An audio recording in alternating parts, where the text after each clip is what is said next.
It was the best day of my life as a Venezuelan.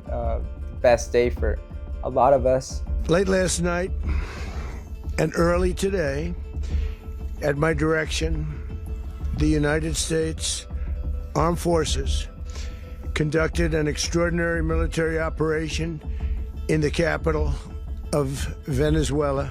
And we see these videos being posted on Instagram of military U.S. aircraft in Caracas bombing the military bases. To bring outlaw dictator Nicolás Maduro to justice. I literally said, well, just let me know when they capture Maduro. That's what I said. I was joking, obviously, because that it just felt impossible, honestly. President Trump has confirmed that strikes on Venezuela have been happening over the past few hours. The president is giving a brief interview to the New York Times where he celebrated the success of the mission to capture Maduro. What you're looking at right now is our first pictures of Nicolás Maduro. I did not know how to react to that because I've been waiting for that time, for a moment like that, my whole life. I honestly was like, no, I don't believe it, I don't believe you.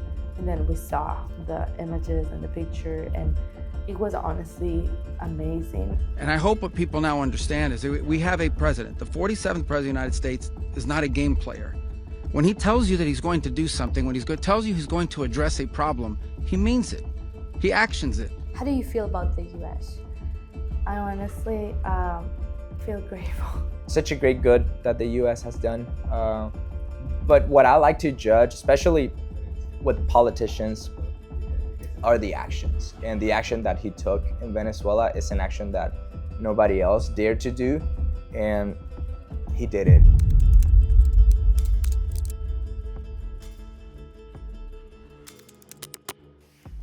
Venezuela has a history that goes back centuries, from Spanish colonial inequality to independence, and then centuries of socio-political instability.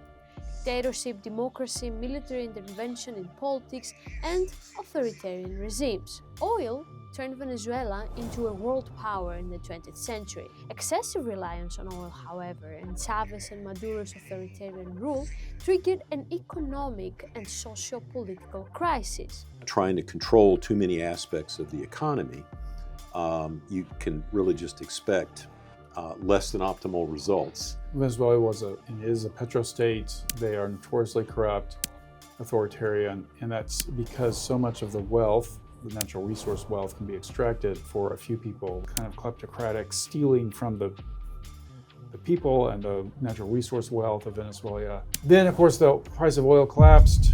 Maduro comes to power. He's not as popular. He has to increase the amount of suppression he's using. With Maduro following in Chavez's footsteps, increasing repression led to widespread protests, which were met with force, arrests, and violence. Hundreds of college students were killed at the protests. I remember I could not go out because I think at that time I was like 14, 15. So I would have been targeted as an agitator. In March 2020, Maduro was charged in the Southern District of New York for narco-terrorism conspiracy, cocaine importation conspiracy, possession of machine guns and destructive devices, and conspiracy to possess machine guns and destructive devices. These charges had major political and international effects. The United States acted on those charges in 2026 by launching a military operation to capture Maduro and his wife. Many Venezuelans view this military action as a gift that might lead to a better future.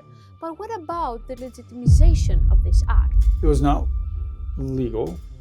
If it leads to democratic restoration of Venezuela, it would make it, in the end, it would be a legitimizing experience. By going without the imprimatur of either our neighboring countries or groups like the United Nations itself, we're essentially thumbing our nose at the entire system that we've constructed. I mean, this whole story just raises a critical question.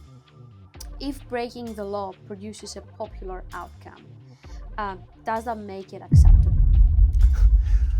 Well, the whole point of having an international rules-based order is to try to deter law breaking from happening. Experts and world leaders say the US action violated international law. In the Maduro case, there was no authorization from the UN Security Council to the US in order to legitimize its action. So what about international law? If you have the tools to do good, and if you have the power to do good, and if you know how to do that good, I think it's your duty to do that good. Today, Delcy Rodriguez serves as interim president, which raises a critical question. Is Venezuela moving towards democracy, or is the country now largely shaped by external influence? Well, it's clearly externally influenced by the United States. There are some modest measures that are improvement for the life of the people. I think the critical question there is, will the United States provide substantial pressure for democratization? Well, I feel like it is obviously externally influenced. I think we need that because there's so many damage inside. I hope that we will have a democratic country. Venezuela is very hurt right now, and it's like this woman that is on the floor and is trying to get up, and a country is helping us to get up. I feel hope for a better future. Again, I'm not saying that everything is fixed. We have a long way to go, but yeah, I feel true hope for a country with more opportunities for everyone. In Wilmore, Sevasti Levenioti.